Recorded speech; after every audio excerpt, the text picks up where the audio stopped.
વિસનગર શહેરના પટની દરવાજા વિસ્તારમાં આવેલા હેડ વર્કર્સ સર્વે નંબર 305માં આવેલા 50 લાખ જનતાને લીટરના સંપ અને 20 લાખ લીટરની પાણીની ટાંકીની સફાઈ હાથ ધરવામાં આવી રહી છે, જેના કારણે આગામી 2 દિવસ પાણી પુરવઠો બંધ કરવામાં આવશે તેવી માહિતી નગરપાલિકાના water workers committee chairman Shri Kiritbhai Parmar દ્વારા મળી હતી, જેના કારણે સમગ્ર વિસનગર શહેરના નાગરિકોને જણાવવામાં આવે છે કે તારીખ 16/9/2024 સોમવારે અને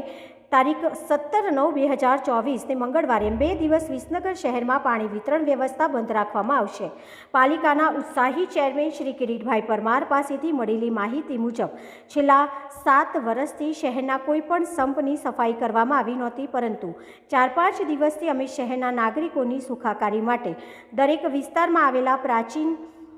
વિસ્તારમાં આવેલા પાણીના સંપની સફાઈ કરાવી, જેના કારણે વર્ષોથી આ સંપમાં પડેલા માટીના થર જામી ગયા હતા, તેને દૂર કરવામાં આવ્યા હતા। જ્યારે આવતીકાલે રવિવારે અમે શહેરમાં પૂરતો પાણીનો પુરવઠો આપવામાં આવશે અને સોમવારે અને મંગળવારે આ સંપ અને ટાંકીની સંપૂર્ણ સફાઈ થયા બાદ બુધવારથી શહેરના નાગરિકોને પીવાનું ચોખ્ખું પાણી મળી રહેશે, તો આ બાબતે શહેરના સુજ્ઞ નાગરિકોને સાથ અને સહકાર આપવો। રિપોર્ટર પ્રકાશ સોની, DT ન્યૂઝ લાઈવ 24 વિસનગર।